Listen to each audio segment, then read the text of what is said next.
Hi, today we're going to be working on place value, but we're going to be doing so using an activity and not actually using the word place value. I learned this method when I was in college from my professor, Dr. Sue Baker. I do not know where she became aware of this idea or if it's something she invented, but I give her credit for teaching it to me. For this activity, you're going to need a few basic things. First, a piece of cardboard, poster board, paper, whiteboard, something about this size that you can write on. Ideally, if you can make it a permanent idea, if you can make it like a piece of cardboard that will last for a long time, it'll be great because you can use it again for other activities, which I'll demonstrate later on. You'll also want to have some beans. I've chosen pinto beans, or something else equally as small. Some bathroom cups, something else equally as small, and then finally some solo cups. Additionally, for later activities, you'll probably want to have some paper and pencil on the side for your students to record what we're doing. So the first part of this, we need to set up our workspace, our work mat, or our work board. We're going to do that by making 3 columns on the workboard. So instruct your students to make 2 lines and try and have them evenly split. So we have our 2 lines. And we're going to label each column, so I'm going to even put a line across the top. It's not straight, it's not perfect, it's fine. This is just a work mat. So on the column that is closest to the right-hand side, we need to label that column beans. And I'm just drawing a picture. I'm not even using words because this is going to be used for all students of all abilities, whether or not they can read. The middle column is going to be our bathroom cup column. So I'm going to make a small cup, or draw the picture of a small cup. Now, the world knows I'm not the best drawer, but it works. And then finally, the last column, furthest to the left, we have our solo cup column. And there, that is our workboard. That's all it does. Now that we have our workboard ready, let's go ahead and explain the rules of this activity. The first is quite simple. Beans only go in the bean columns. Bean column. Bathroom cups only go in the bathroom cups, and solo cups only go in the solo cup column. They cannot be put in a different column. The second rule. Only 9 beans are allowed in the bean column. Once we have more than 9 beans, we have to group them. So if we get 10 beans, we group our beans into 10, and that makes a cup appear. Now, say we had 12 beans. We have 10 beans and we have 12 beans. 12 beans is more than 9 beans, so that's not allowed in the bean column. We make a group of 10. We take a group of 10 beans. We make a cup out of that.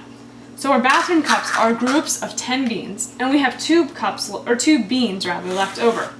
So whenever we have bathroom cups, they have to have 10 beans in them. They can't be empty cups, and they can't have 7 beans, they can't have 14s. They have to have 10 beans, because bathroom cups, by definition, are groups of 10 beans. Likewise, there can only be 9 bathroom cups in the bathroom cup column.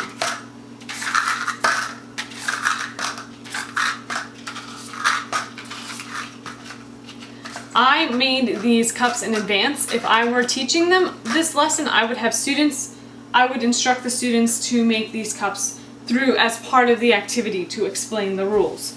I'll explain that in just a moment. I just want you to have all the rules first.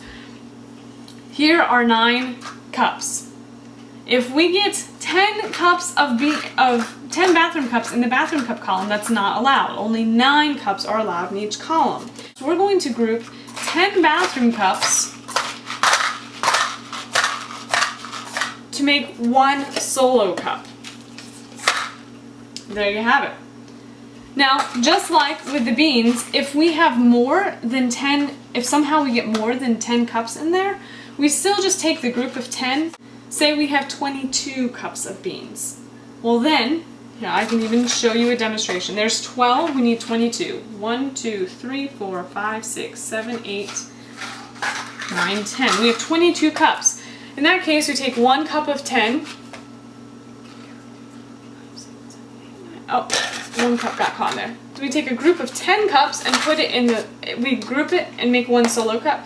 But now we still have 12 beans, so we need to group the other 10 cups rather, and put them in the solo cup. So just as there are only 9 beans allowed in the bean column, only 9 bathroom cups are allowed in the bathroom column, and only 9 solo cups are allowed in the solo column.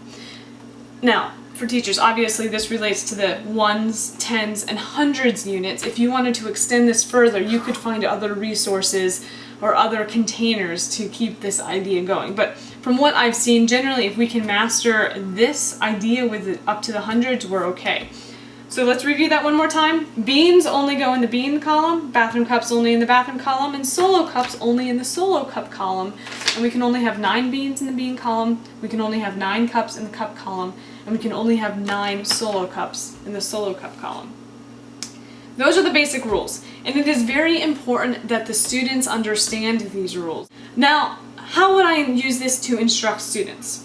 Let's do a few lessons. Let me clear my board first. So first, to explain this rule of only 9 beans in the column, I would say, all right, we're going to start with 9 beans in the column. These are all the beans that you are allowed to have in that column. So if I tell you to add 2 more, we're breaking a rule. And this is where I would introduce the rule about changing them into things. But here's the other part of that rule. You can make a bathroom cup. All you need to create a bathroom cup is 10 beans. So we count out 10 beans and we make a bathroom cup. And then I would have them do this with different sizes, and that will work. Okay, so then say we have 1 bean. Now I'm going to have you add 5 beans. Have we broken the rule? Can we leave those beans in the column? Yes, we can, because there are only 6 beans. Well, what if I have you add 5 more beans? Did we break a rule? Yes, we broke the rule that says only 9 beans are allowed in that column. So we need to use our 10 beans to create a cup. And I would continue, and bathroom cups belong in the bathroom cup column. And I would continue doing examples like that until you have enough of these bathroom cups that you feel comfortable you can do something with it a little bit more. Maybe have them even create 10 bathroom cups, so then they're forced to create a solo cup from their 10 bathroom cups. Now, so this part of the activity is just to familiarize them with the rules of this board. Next session, I'll come back and explain how we take that and translate it into math work.